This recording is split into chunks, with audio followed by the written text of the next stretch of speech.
Jésus, c'est le plus beau nom, merveilleux sauveur, Seigneur de gloire. La Bible nous dit qu'il n'y a qu'un seul nom par lequel nous puissions être sauvés, et c'est le nom de Jésus.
Tu te nourris de tes malheurs, à ce moment-là, fixe les yeux sur le Maître, viens sous son merveilleux regard. Nous chanterons de ce chant la première et la quatrième.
Tu as été avec nous et tu nous as gardés à l'ombre de tes ailes et nous te sommes infiniment reconnaissants cet instant.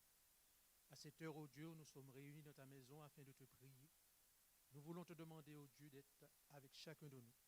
Je veux te prier, ô Jésus, pour tous ceux qui nous suivent par le bien-aimé Dieu, qui soient à l'écoute de ta parole et qui comprennent, ô Jésus, qu'il est temps de se donner à toi. Alors que la porte de la grâce est encore ouverte, qu'ils prennent position pour toi, qu'ils se donnent entièrement à toi. Parce que nous entrons dans une semaine de décision où ils auront à choisir entre Jésus ou le monde. Ô Père éternel, nous savons que tout ce qui est né de Dieu triomphe du monde. Et la victoire qui triomphe du monde, c'est notre foi. Permets que notre foi puisse grandir en toi et que chaque jour nous puissions t'aimer, nous abandonner à toi, afin que ton Esprit Saint puisse nous guider, nous conduire jusqu'à la vie éternelle. Je veux te prier en ce soir, Jésus, pour le pasteur Lassonnier qui aura parlé en ton nom, que tu lui accordes une double portion de ton Esprit Saint et qu'il puisse, ô Dieu, toucher les cœurs de tous ceux qui écoutent ta parole, qui ont foi et confiance en toi, et qu'ainsi, ô Jésus, qu'ils puissent prendre la décision de t'appartenir et de sceller leur alliance avec toi.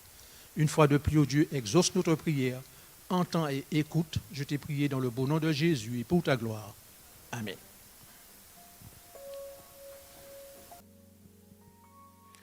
À chacun de vous, je vous dis bonsoir et bienvenue dans la maison de notre Seigneur et Sauveur Jésus-Christ.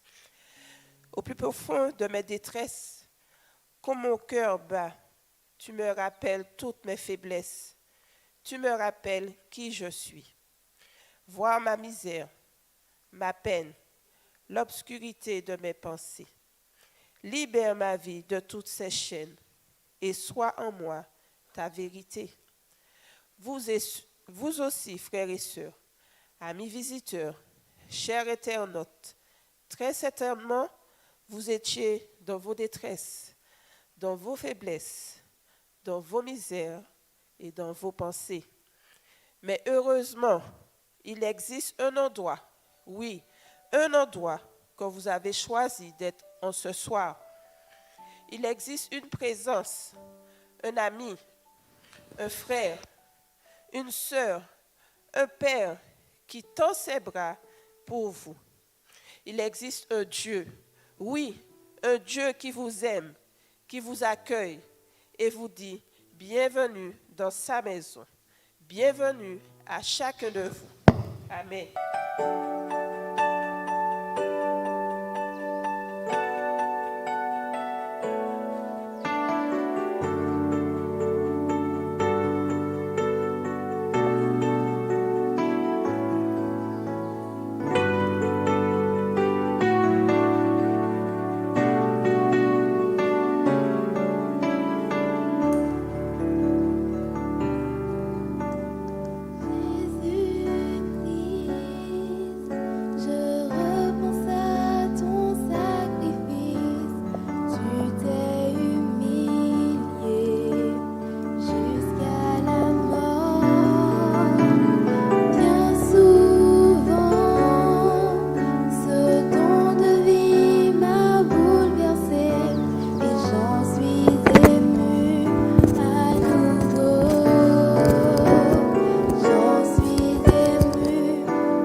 J'en suis émue à nouveau.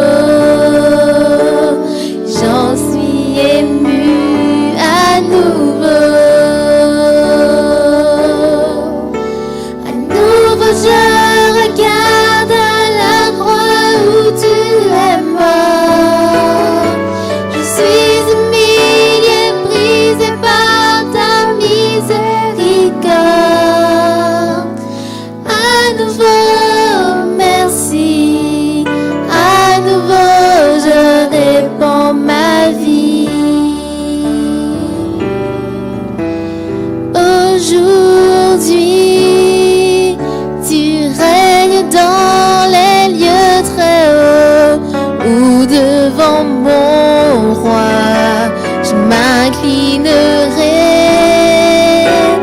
À présent, émerveillé par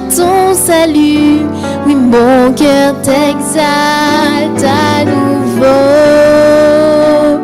Mon cœur t'exalte à nouveau. Aujourd'hui, tu règnes dans les lieux très hauts, où devant mon roi, je m'inclinerai.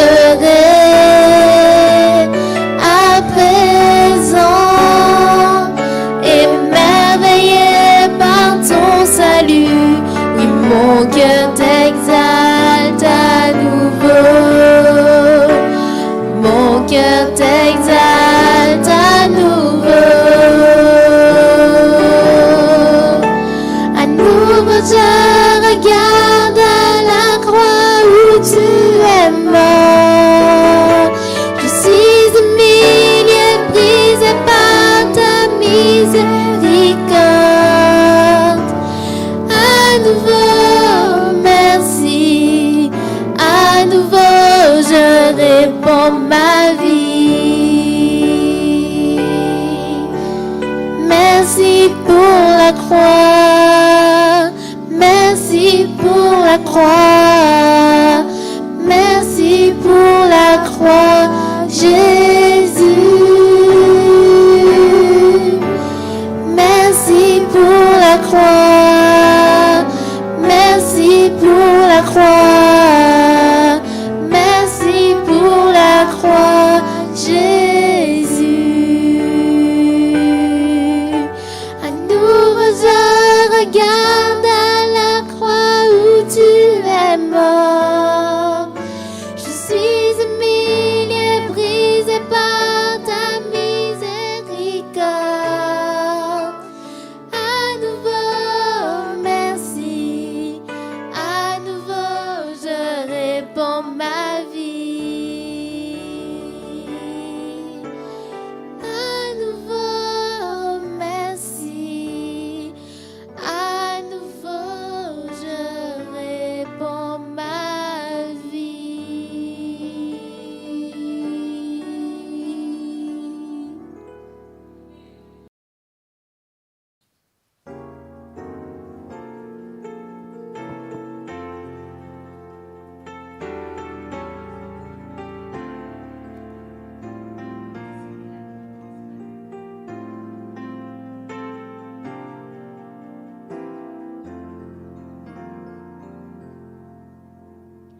Grâce de Dieu, merveilleux don gratuit, a dissipé la nuit, Christ m'a délivré. Grâce de Dieu qui me permet de changer, enlève le péché qui m'a accablé. Et j'ai décidé de vivre chaque jour pour mon merveilleux Sauveur, plein d'amour. Et j'ai décidé de vivre chaque jour pour mon merveilleux Sauveur. Loué soit mon Sauveur, mon merveilleux Sauveur, plein d'amour.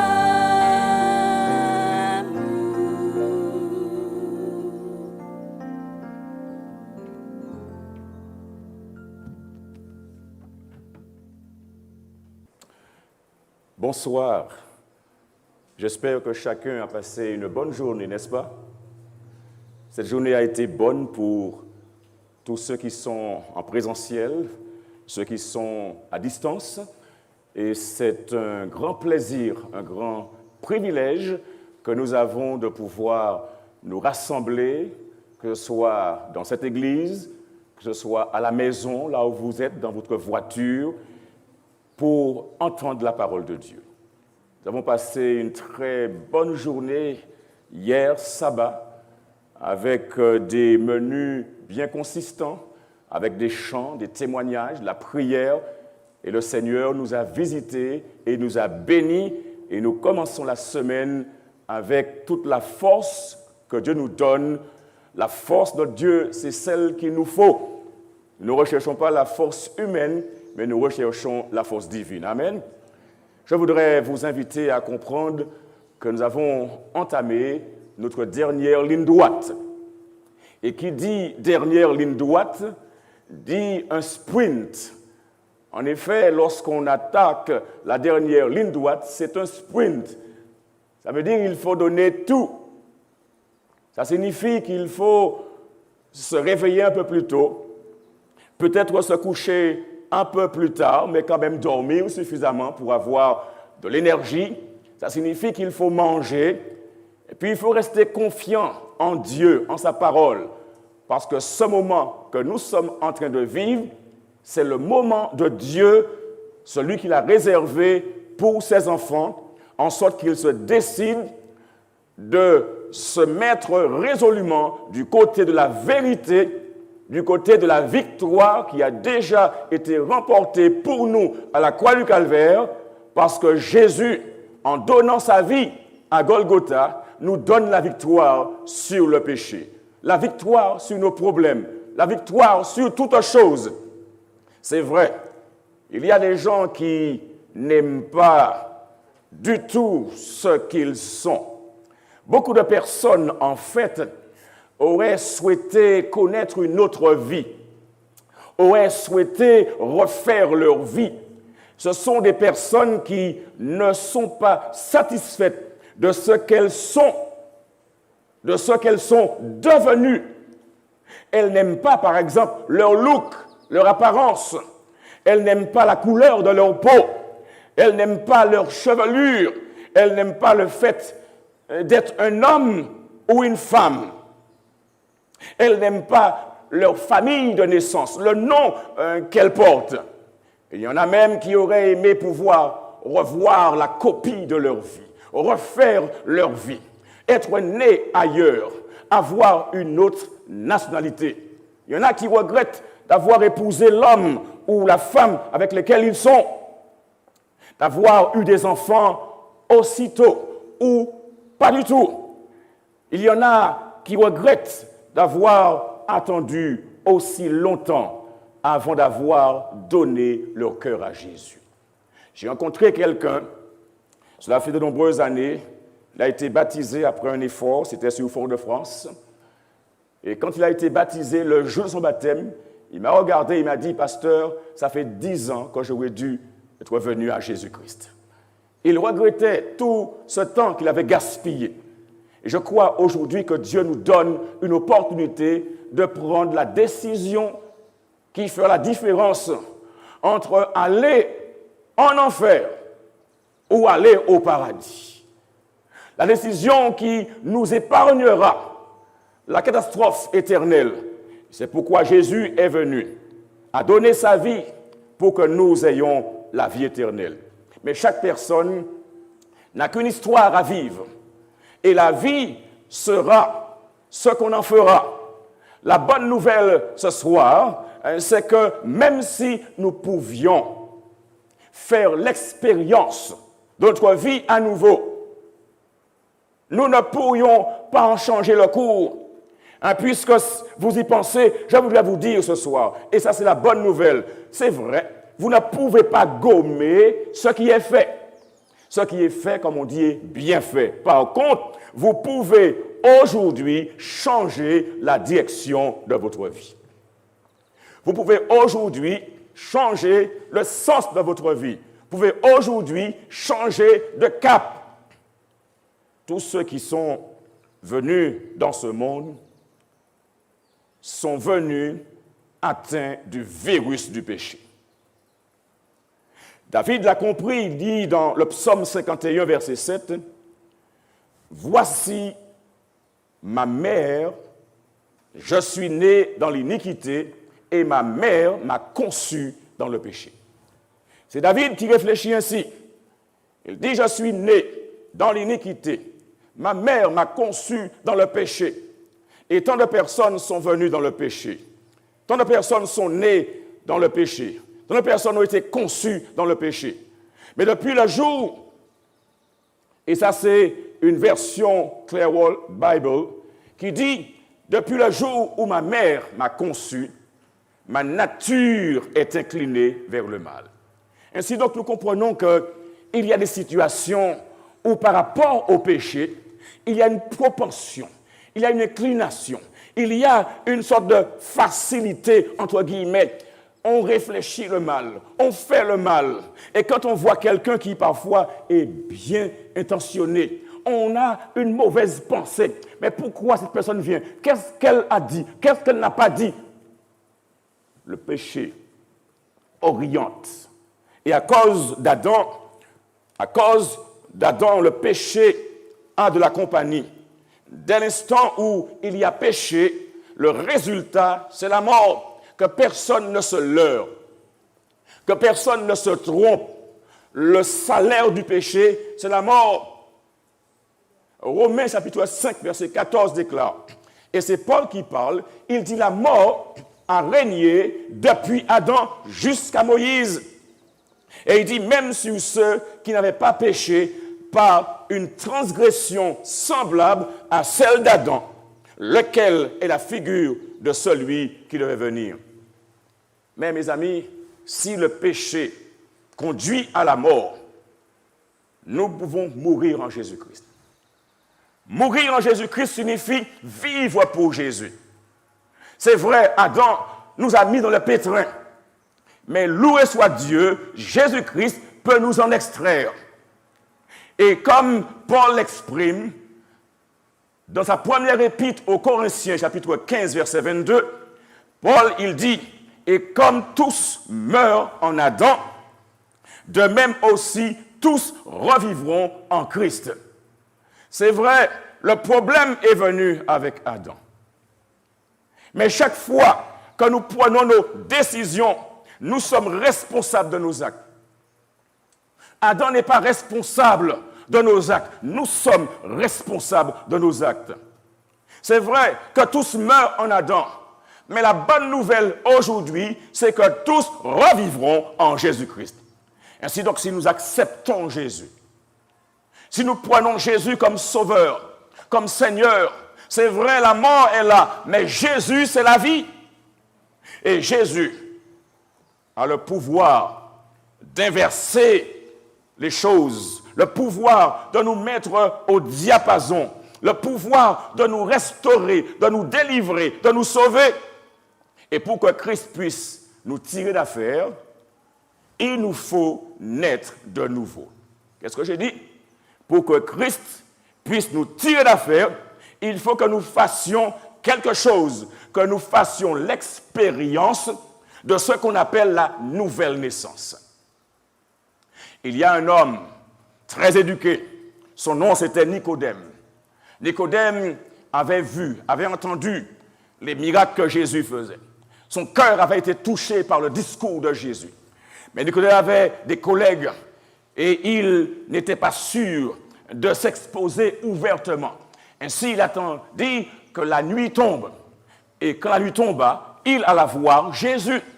Et il alla voir Jésus parce qu'il avait un vide dans son cœur. Et dans le chapitre 3 de l'Évangile selon Saint Jean, eh bien, le verset premier nous dit, « Mais il y eut un homme d'entre les pharisiens, nommé Nicodème, un chef des Juifs, qui vint, lui, auprès de Jésus de nuit, et lui dit, « Rabbi, nous savons que tu es un docteur venu de Dieu, car personne ne peut faire les miracles que tu fais si Dieu n'est avec lui. » Jésus lui répondit, « en vérité, je te le dis, si un homme ne naît de nouveau, il ne peut voir le royaume de Dieu. » Jésus a été clair avec Nicodème.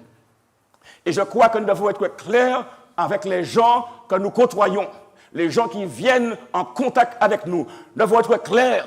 Il n'y a pas d'affaire de compromis.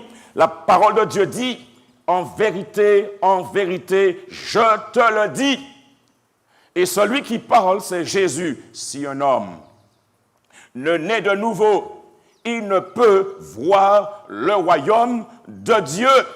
Cette naissance dont Jésus a parlé, ce n'est pas une production terrestre, ce n'est pas une production humaine. Cette naissance dont Jésus a parlé, à partir du grec anoten, eh bien, cette naissance dont Jésus a parlé, eh bien, souligne l'élément du ciel, une naissance d'en haut. Et le mot peut être employé dans les deux sens. Et on n'est pas sûr dans quel sens Jésus l'a employé ici. Mais en tout cas, Nicodème l'a pris dans le sens de nouveau. Puisque au verset 4 du chapitre 3, il est dit, Nicodème lui dit, comment un homme peut-il naître quand il est vieux? Peut-il rentrer dans le sein de sa mère et naître? Nicodème avait bien compris qu'il fallait passer par une nouvelle naissance. Mais Jésus, mes amis, a sans doute voulu dire d'en haut, et le sens dans lequel le mot anoten est employé plus tard dans le même chapitre, au verset 31, le verset 31 de Jean chapitre 3, déclare, « Celui qui vient d'en haut est au-dessus de tous. Celui qui est de la terre est de la terre, et il parle étant de la terre. Celui qui vient du ciel est au-dessus de tous. » Jésus parlait donc de la naissance d'en haut. Il y a un problème au niveau du son. Jésus faisait remarquer ici que cette naissance-là ne peut s'accomplir à partir de l'expérience humaine. Jésus faisait indiquer ici que l'homme de lui-même ne peut pas atteindre ce niveau. L'homme n'a pas la capacité de se changer. Bien des fois, nous prenons des résolutions. Et surtout, le premier jour de l'année, nous faisons toutes sortes de bonnes résolutions. Nous ne ferons pas ceci. Nous resterons à la maison. Nous allons accompagner l'épouse. Nous allons faire la vaisselle. Nous allons faire toutes sortes de choses. Et puis, le deuxième jour, on a oublié toutes ces choses. Parfois, on oublie volontairement, n'est-ce pas? Mais l'homme n'a pas la capacité de se changer. L'homme, malgré ses efforts particuliers, malgré son exercice, et ce n'est pas une question de bonne famille, ce n'est pas une question d'argent, ce n'est pas une question d'éducation, l'homme n'a pas la capacité de se changer. Si Dieu n'intervient dans la vie de l'homme, en dépit de toutes ses bonnes intentions, il reste le plus vulgaire des hommes. Et mes amis, je vous dis, Jésus dit à Nicodème, en vérité, je te le dis, si un homme ne naît de nouveau, il ne peut voir le royaume de Dieu. Cela est très important. Il n'est pas question ici d'une chose où on le fait si on veut. C'est vrai, on est libre, n'est-ce pas? On est libre.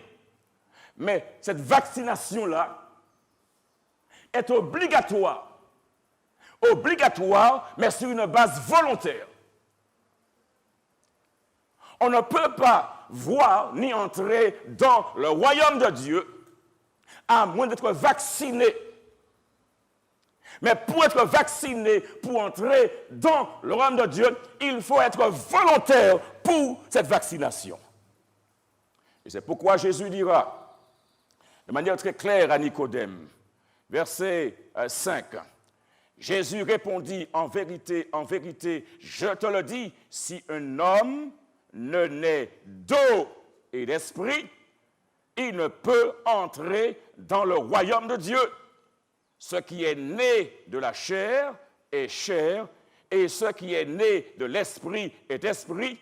Ne t'étonne pas que je te dis, il faut que vous naissiez de nouveau. C'est péremptoire, c'est à prendre ou à laisser. Nous ne sommes pas obligés de le faire, mais nous pouvons utiliser notre libre arbitre pour le faire, reconnaissant les bienfaits de cette vaccination. Et quand je parle, pour qu'il n'y ait aucune erreur ici, quand je parle de vaccination ici, je parle de la méthode que Jésus a mis en œuvre pour que nous puissions voir le royaume de Dieu. Entrer dans son royaume. Ce n'est pas une chose qui est obligatoire, mais obligatoire sur la base du volontariat. Jésus n'oblige personne à être sauvé. Amen. Il va insister. Il a tout fait. Sa vie, il l'a donnée à la croix du Calvaire pour que vous et moi, nous soyons sauvés. Mais si nous voulons être sauvés, il nous faudra décider obligatoirement de nous soumettre à sa volonté. Et en cette matière, mes amis, le salut est gratuit. Mais le salut étant gratuit ne veut pas dire que le salut est bon marché, parce que le salut a demandé, a nécessité que le Fils de Dieu vienne et qu'il meure. Il a souffert pour vous et pour moi. Et c'est pourquoi Jésus dira, ne t'étonne pas que t'ai dit, il faut que. Il y a des gens qui pensent, oui, si on veut, si on ne veut pas. Non. La naissance d'en haut est indispensable. Si nous ne naissons pas d'en haut, nous n'allons pas pouvoir entrer ni voir le royaume de Dieu. Ainsi donc, lorsqu'on est avec Jésus, il y a des choix à faire, des décisions à prendre, des chemins à emprunter. Nous ne pouvons pas être avec Jésus et continuer à marcher comme nous le voulons. Naître de nouveau signifie devenir chrétien, disciple de Jésus-Christ. Et l'apôtre Paul l'avait bien compris. Et c'est pourquoi dans 2 Corinthiens chapitre 5, verset 17, il dit, si quelqu'un est en Christ, il est une nouvelle créature. Les choses anciennes sont passées. Voici, toutes choses sont devenues nouvelles. Question de nouveauté. On ne peut pas être à Jésus et continuer à porter les mêmes vieux vêtements du péché. D'ailleurs, l'apôtre Paul, il parle de cela dans Romains 6, disant que c'est le vieil homme qui est le péché. Lorsque nous sommes nés de nouveau, nous nous débarrassons du vêtement de péché. Alléluia. Ça, c'est la définition préférée de Paul de ce qu'être un chrétien. Et quand Paul est devenu chrétien, l'apôtre Paul fut baptisé en Jésus-Christ. Ainsi, nous comprenons que lorsque Paul parle dans Romains 6, verset 3, comprenons bien, peut-être que ça étonne que je dise que Paul a été baptisé. Romains 6, verset 3, déclare quoi, mes amis? Ce texte dit, dans Romains 6, verset 3, il dit, « Ignorez-vous que nous tous qui avons été baptisés en Jésus-Christ, c'est en sa mort que nous avons été baptisés. Nous avons été tous baptisés. N'ignorez pas cela, mes amis. Et l'apôtre Paul est conscient, lorsqu'on devient chrétien, eh bien, on le montre publiquement. On n'a pas honte de marcher avec Jésus. Il y a des gens qui n'ont pas honte d'aller courir les femmes, d'aller courir les hommes, de mentir, de faire toutes sortes de plans et de choses. Ils n'ont pas honte. Mais lorsqu'il est question de manifester sa foi, son appartenance à Jésus, eh bien, il y a beaucoup de honte. L'apôtre Paul, il a été un persécuteur. Mais lorsqu'il a rencontré Jésus, sa vie a changé. Sa vie s'est améliorée. Sa vie s'est épanouie. Et Paul parle de la nouvelle naissance. Et ça signifie sa vie désormais était centrée sur Jésus-Christ. Et Paul était greffé à Christ et complètement assujetti à sa vie, à son pouvoir, à son influence, à sa parole. Nous ne pouvons pas être en Christ ou à Christ et puis avoir la parole sur l'étagère. Et quand on nous parle de la parole, on est fâché. On ne peut pas être en Christ et puis ne pas être influencé par l'Esprit Saint. Toute l'existence de Paul avançait dans une sphère spirituelle nouvelle. Il n'y avait rien qui était laissé pour compte. Ainsi donc, Quand une personne est née de nouveau, elle met de côté le mensonge. Quand une personne est née de nouveau, elle met de côté le vol, la consommation d'alcool, de cigarettes, de drogue, les comportements douteux, l'adultère, toutes ces choses-là, met de côté l'idolâtrie. Lorsqu'on est né de nouveau, eh bien, c'est comme la chanson le dit.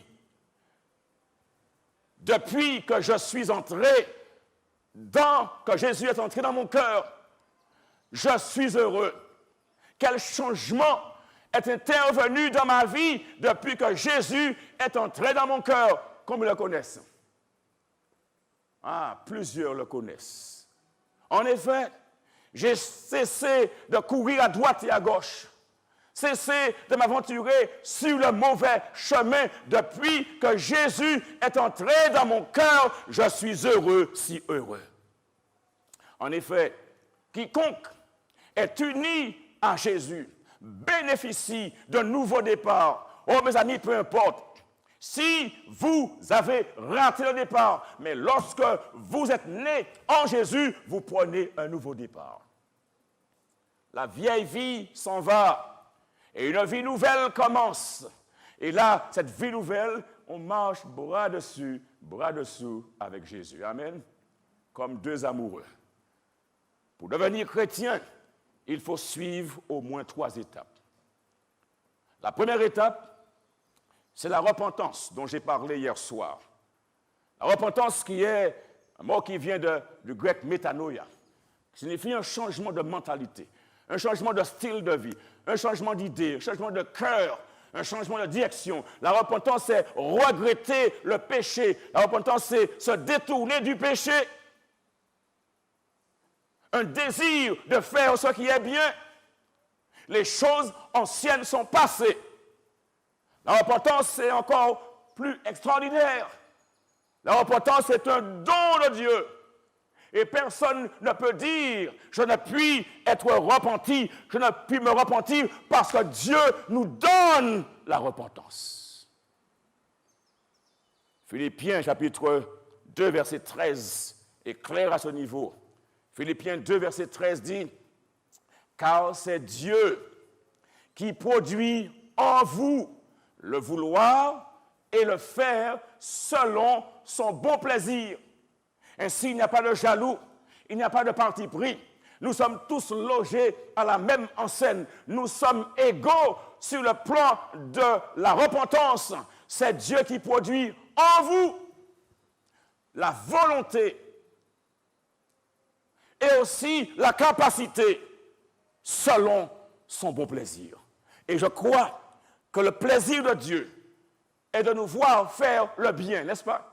Dieu prend plaisir lorsque nous faisons le bien, lorsque nous sommes doux avec notre femme, nous sommes doux avec notre mari, nous sommes bien lorsque nous sommes dans de bonnes relations. Dieu, il aime ça. Il aime lorsque des gens qui sont voisins, qui sont voisines, se parlent, se supportent. Ça fait plaisir à Dieu. Lorsque des frères et des sœurs chantent du même cantique, lisant la même Bible, se saluent fraternellement en Jésus-Christ, ça fait plaisir à Dieu. Oh mes amis, le désir de vous connecter à 17h30 le soir pour suivre ces conférences en ligne, d'écouter la sainte parole de Dieu, ça c'est l'œuvre du Saint-Esprit. Dieu crée ce besoin en vous. Il crée des situations pour nous attirer à lui. Et si nous ne résistons pas à son attrait, nous allons faire sa volonté parce que l'objectif de Dieu, c'est que nous fassions une expérience nouvelle. C'est que l'Esprit de Dieu puisse habiter en nous. Parce qu'il dit que votre corps est le temple du Saint-Esprit. Ça veut dire que votre corps est la demeure du Saint-Esprit. Mais nous devons prendre la décision de l'accepter ou de ne pas l'accepter. Et c'est pour l'Apocalypse, il dit, je me tiens à la porte et je frappe. Si quelqu'un entend ma voix et fait quoi? Ouvre la porte. Ça veut dire, mes amis, vous devez ouvrir la porte. Je me tiens à la porte et je frappe. Entendez-vous la voix de cet esprit? Entendez-vous l'esprit qui frappe à la porte. Laissez-vous l'esprit à l'extérieur. Vous savez, parfois, des gens peuvent venir à la maison et on ne veut pas les recevoir. Alors, on regarde derrière son Judas. Vous connaissez le Judas? Et puis, on regarde la bobine de la personne. Et puis, on se dit, nous avons le pouvoir de faire entrer chez nous qui nous voulons. Nous sommes d'accord? Nous avons la capacité de laisser entrer dans la maison qui nous voulons. Et pour que la personne puisse entrer, il faut que nous puissions actionner le poignet, n'est-ce pas? Les maisons aujourd'hui, il y a des poignets à l'extérieur. Mais il y a aussi des portes qui n'ont pas de poignée à l'extérieur. Et vous devez attendre que la personne vienne et vous allez voir le poignet en train d'être actionné. Notre cœur est une porte dont le poignet, c'est ça?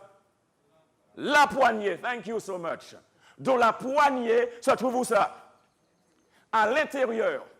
Et qui est capable de l'actionner? C'est moi. Si je n'actionne pas la poignée, personne n'entrera. Je me tiens à la porte et je frappe. Si quelqu'un entend ma voix, ça veut dire qu'il faut être attentif. Parfois, il y a une grosse musique qui joue dans la maison. Et tout le temps, c'est boum, boum, boum, boum, boum, boum, boum, boum. Parfois, il y a des films qui jouent à la maison. Il y a des bruits. On n'a pas le temps d'écouter la parole de Dieu. Ainsi, quand Dieu vient et il frappe à la porte, il y a tellement de bruit ambiant, de distractions, de choses qui nous attirent, qu'on n'est pas intéressé et on n'entend pas la voix qui nous appelle. Hello! Parfois, on n'entend pas parce qu'on est pris dans un concubinage.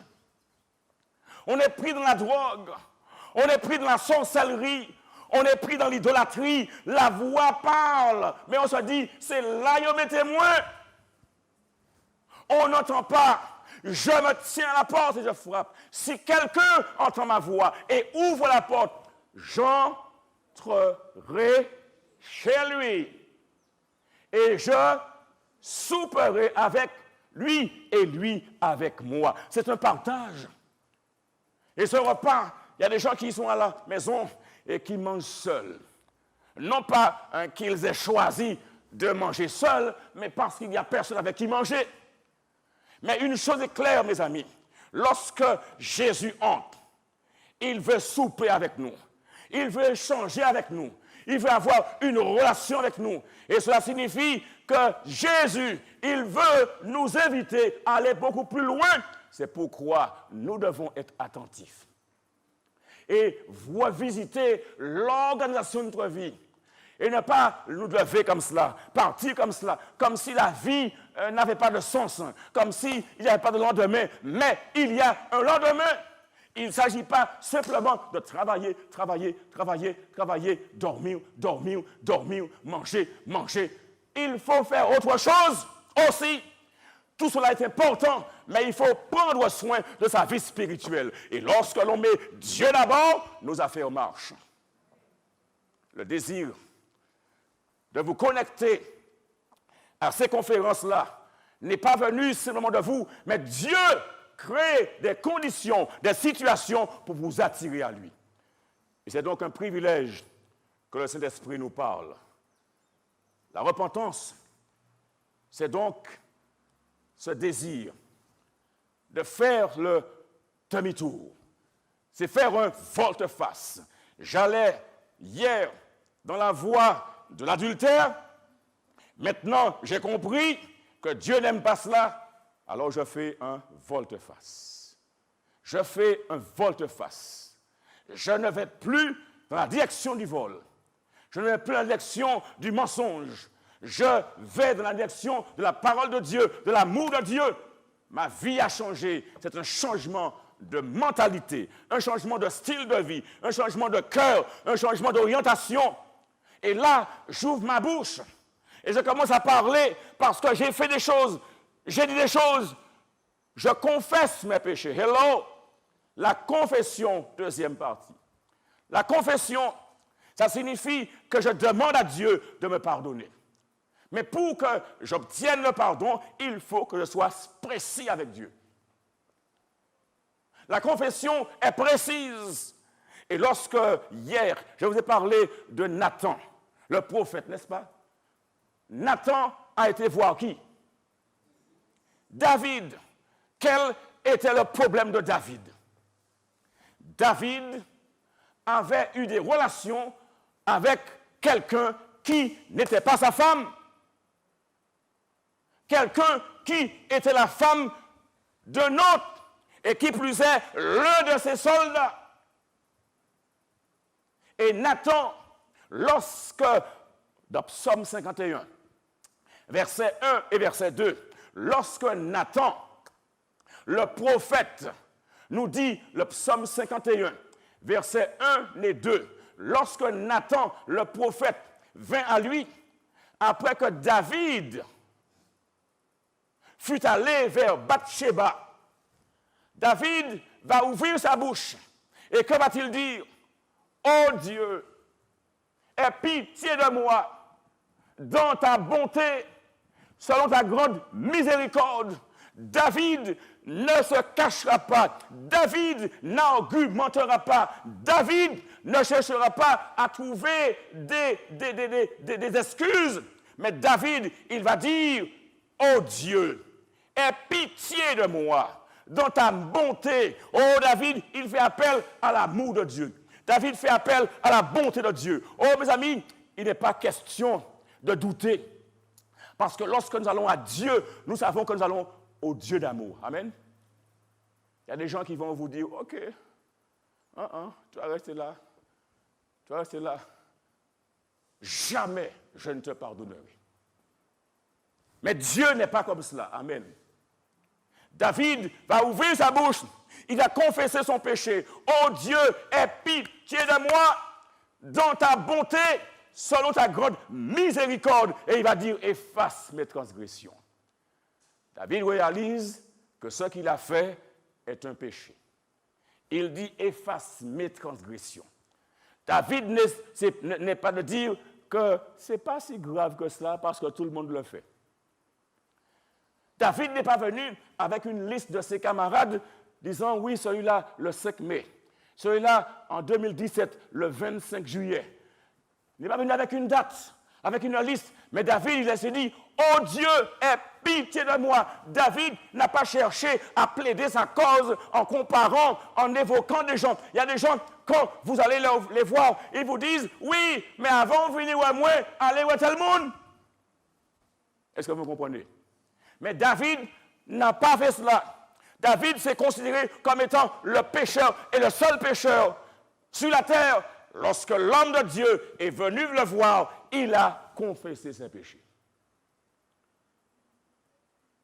Ainsi donc, quand on s'est repenti et quand on a confessé ses péchés, Jésus nous revendique. Il change notre nom et il ajoute le sien. Nous sommes à ce moment-là chrétiens, disciples de Christ. Mais c'est vrai, étant chrétien, étant disciple de Christ, nous allons commettre des erreurs, n'est-ce pas? Nous allons commettre des erreurs. Et comme un enfant qui commence à marcher, on va trébucher, on va tomber. Et quand on dit on est chrétien, on ne parle pas de cela de nerf hautain. On confesse que l'on trébuche et on réalise qu'on a besoin de Christ pour se guider. Quand on dit on est chrétien, on ne se vante pas de sa réussite. On admet qu'on a échoué, mais qu'on a besoin de Dieu pour nettoyer sa saleté. Quand on dit qu'on est chrétien, on ne revendique pas la perfection. Il y a des gens qui vont commencer à se mesurer aux autres. Ils sont la norme. Et si on ne fait pas comme eux, eh bien on n'est pas encore là.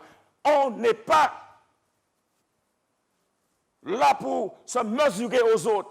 On ne revendique pas la perfection. Ces défauts sont loin d'être invisibles. Mais Dieu croit que cela en vaut la peine de s'attarder auprès de nous. Amen. On sent les aiguillons de la souffrance. On a vu des chrétiens souffrir. On a vu des chrétiens mourir. Les chrétiens ne sont pas exempts de la souffrance, mais dans la situation, les chrétiens peuvent compter sur l'aide de Dieu. On a son lot de problèmes. Ainsi, on fait appel à Dieu. Et quand on dit on est chrétien, on ne prétend pas être un modèle pour quiconque. Quand on dit on est chrétien, on ne prétend pas être plus saint qu'un autre. Nous sommes tous de pauvres pécheurs ayant reçu la grâce de Dieu, ayant reçu le pardon de Dieu. Et c'est pourquoi je dis ce soir, nous devons exercer la miséricorde à l'endroit de l'autre. Nous devons avoir une attitude de pardon et ne pas se mettre là comme si on est impeccable, on est parfait. Peut-être que ce que l'on voit est parfait, mais ce qu'on est loin de la perfection. Ainsi, nous devons comprendre que Jésus, il nous aime et il veut que nous progressions sur le chemin de la sanctification. Un chrétien a toujours besoin de la grâce. Hello! Un chrétien a toujours besoin de la grâce de Dieu. Pour devenir chrétien, il faut de la grâce de Dieu. Et pour demeurer chrétien, il faut encore et encore de la grâce de Dieu. Et parce qu'un chrétien a constamment besoin de la grâce de Dieu, la troisième et dernière étape est cruciale. Et ça, c'est la conversion. Et ça, c'est remporter la victoire sur les assauts du diable. Et la conversion ne se réalise pas dans une journée ou dans une semaine ou un mois. Elle se réalise sur toute la durée de la vie, tandis que vous croissez, vous ressemblez davantage et davantage à Jésus-Christ. Certains l'appelleraient la sanctification. Mais Luc nous dit ici, et Jésus va prier pour Pierre dans Luc 22, verset 32. Jésus dira à Pierre, écoutez bien, Pierre était avec Jésus. Pierre était avec le Sauveur, avec le Seigneur, celui qui transforme les cœurs. Et Pierre a entendu Jésus lui dire, dans Luc 22, verset 32, « Mais j'ai prié pour toi. » Amen.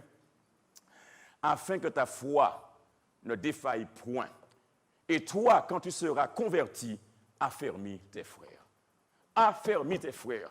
Quand tu seras converti, affermis tes frères. On devient chrétien en acceptant Jésus-Christ comme Seigneur et en suivant toute sa vérité, toute sa parole. On demeure chrétien en dépendant de Jésus-Christ totalement pour qu'il nous garde. Oh mes amis, n'ayez pas peur.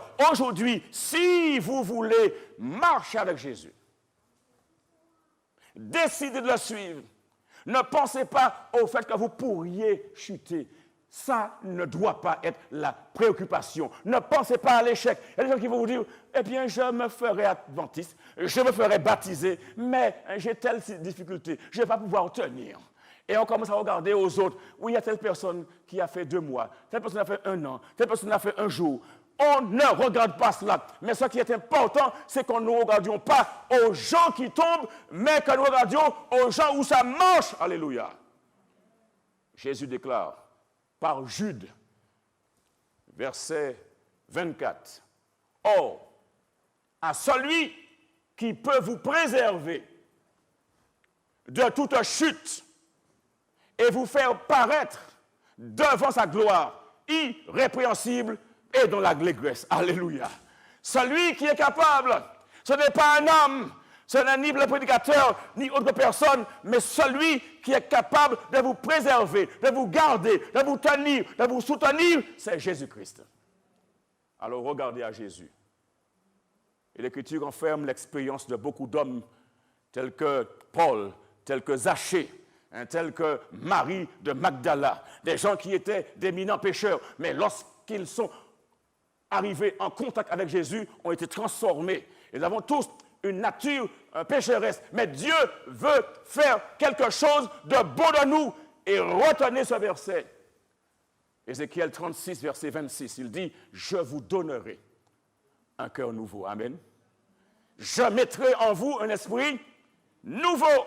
J'ôterai de votre corps le cœur de pierre et je vous donnerai un cœur de chair. Le Seigneur est celui qui garantit notre marche. Je mettrai en vous un esprit nouveau, l'esprit belliqueux, l'esprit rebelle, le Seigneur mettra en nous un esprit de paix. Je vous donnerai un corps nouveau. J'ôterai de votre corps le cœur de pierre et je vous donnerai un cœur de chair. Ça, c'est l'action de Jésus sur notre cœur. Et il veut changer notre cœur, mes amis. Le cœur est mauvais, le cœur est méchant. Qui peut le sonder? Y a-t-il des petites filles ici qui s'estiment être petites filles? Sur YouTube, certainement, il y en a. Mais une petite fille, un jour, était en visite chez le pédiatre. Et le pédiatre, à l'aide de son otoscope, regardait à l'intérieur de ses oreilles et déclara, « Penses-tu que je vais pouvoir voir à l'intérieur de gros oiseaux ?» La petite fille ne répondit pas. Alors il prit, ce docteur, son stapule, il voulait regarder à l'intérieur de sa gorge. Et tandis qu'il le faisait, il dit, « Vais-je trouver le gros monstre cookie ?» Elle ne répondit pas. Et ensuite, le docteur, le pédiatre, prit son stéthoscope qu'il plaça sur sa poitrine pour écouter le mouvement cardiaque. Et là, il dit, « Penses-tu que je vais trouver Barney à l'intérieur ?» Et la petite fille se réveilla. Et elle dit, « Oh non, non, non, non, non, non, non.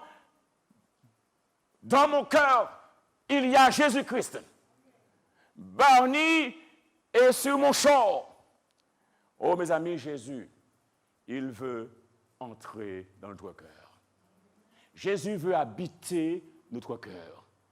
Est-ce que Jésus, ce soir, peut avoir l'habitation dans votre cœur?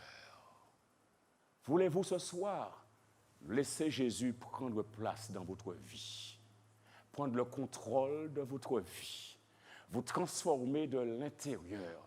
Voulez-vous ce soir dire à Jésus, j'ai fait de grands péchés, j'ai été loin de toi, j'ai adoré toutes les statues que je pouvais rencontrer, j'ai mangé autant de cochons que je pouvais, j'ai dansé autant que je voulais, j'ai couru autant de carnaval que je pouvais, j'ai menti autant, ma vie est sale, mais je crois en toi. Ce soir, je te donne mon cœur. Je t'ouvre mon cœur. Je ne veux plus continuer dans cette voie, mais je veux que tu me façonnes. Et ce cœur nouveau de chair que tu as mentionné, dont tu as parlé, que tu veux me mettre, me donner, donne-le-moi. Remplace ce cœur de pierre et place-y un cœur de chair. Veux-tu faire cela? Veux-tu faire cela? Voulons-nous faire ça ce soir? Combien voudrait le faire ce soir? Amen. Amen. Je vous invite à vous mettre debout. Nous allons prier le Seigneur. Vous voulez donner votre cœur à Jésus. Vous voulez prendre un nouveau départ avec Jésus. Mettez sur le chat, je donne mon cœur à Jésus. Mettez sur le chat, je veux être visité. Mettez sur le chat, je veux te contacter. Et écrivez sur le chat le numéro auquel cela est possible. 0696 29 84 63. Ne laissez pas l'occasion passer. Ne renvoyez pas à demain ce que vous pouvez faire et devez faire ce soir. Donnez à Jésus l'opportunité de prendre la direction de votre vie. Et je vous garantis, les choses iront mieux pour vous parce que Jésus ne connaît pas la défaite. Prions le Seigneur. Notre Dieu, notre Père céleste, nous te bénissons et te louons pour l'occasion que nous avons eue ce soir de venir ici une fois de plus pour entendre ta parole. Et là, tu nous as indiqué clairement l'importance de devenir chrétien, l'importance de passer par la nouvelle naissance, l'importance d'expérimenter ce baptême, l'importance de mettre de côté les choses qui font désordre, les choses anciennes étant passées, fais de nous de nouvelles créatures en Jésus-Christ. Nous avons des choses, Seigneur, qui nous prennent au collet et qui nous empêchent de nous sentir bien.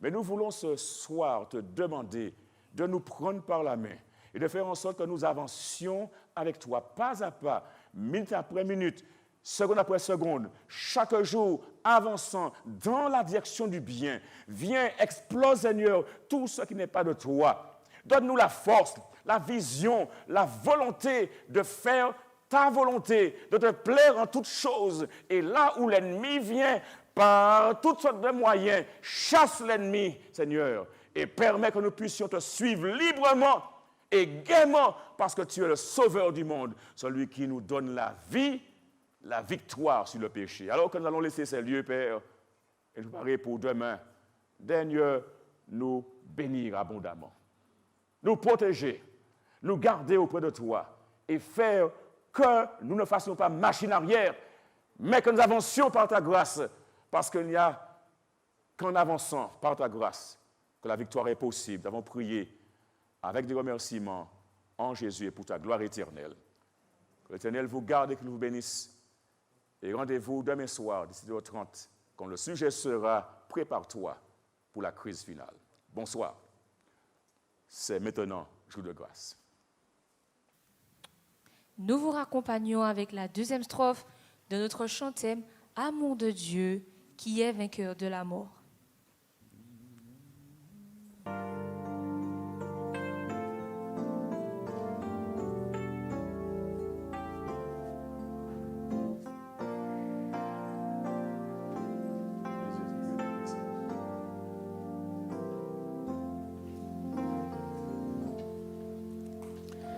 Amour de Dieu qui est vainqueur de la mort a transformé mon sort, il m'a pardonné. Amour de Dieu qui brise toutes nos chaînes, nous libère de la haine, de nos péchés. Et j'ai décidé de vivre chaque jour pour mon merveilleux Sauveur, plein d'amour. Et j'ai décidé de vivre chaque jour pour mon merveilleux Sauveur. Loué soit mon Sauveur, mon merveilleux Sauveur, plein d'amour.